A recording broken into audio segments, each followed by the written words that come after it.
มาจ้าพี่น้องได้กินตำหมกม่วง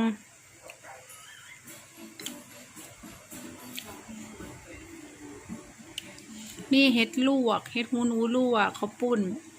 ผักกาดใบบุบกยอดกระถินตำหมกม่วงแซ่บๆน้ำกันจ้า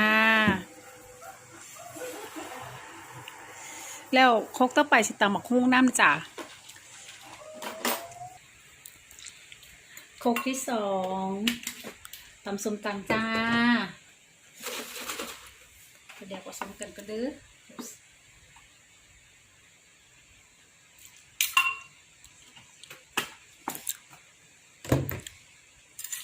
ใส่เกลือหมดแล้วเป็นเนาะ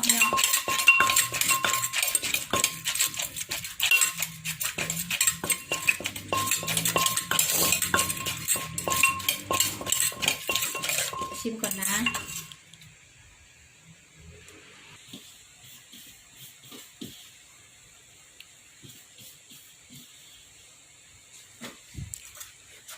ตำจัด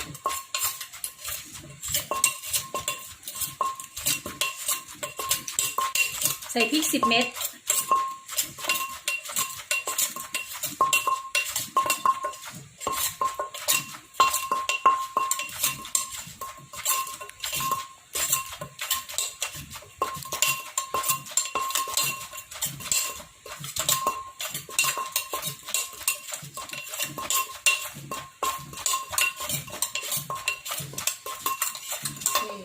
ชิมก่อนนะคะ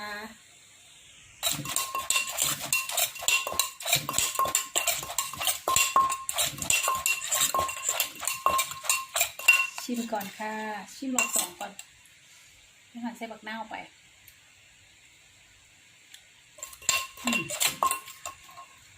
ไปแดกจักน้อยก่อนเนาะเดี๋ยวจักน้อยก่อน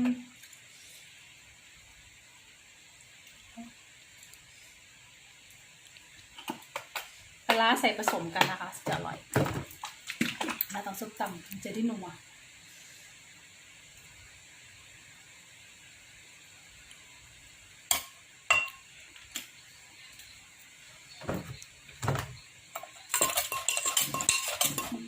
กินท้องหอมแม่ละเล่หอมมากเลย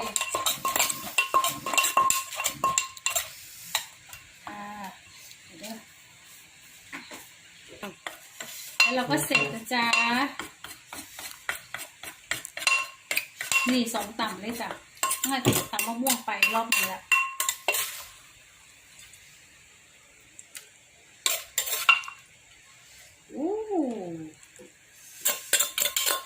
ตำแบบบานๆเฮ้าต้องใส่ยังหลายมะเขือมะนาวอีปูน้ำปลาผงชูรสขามแซ่บแล้วจ้า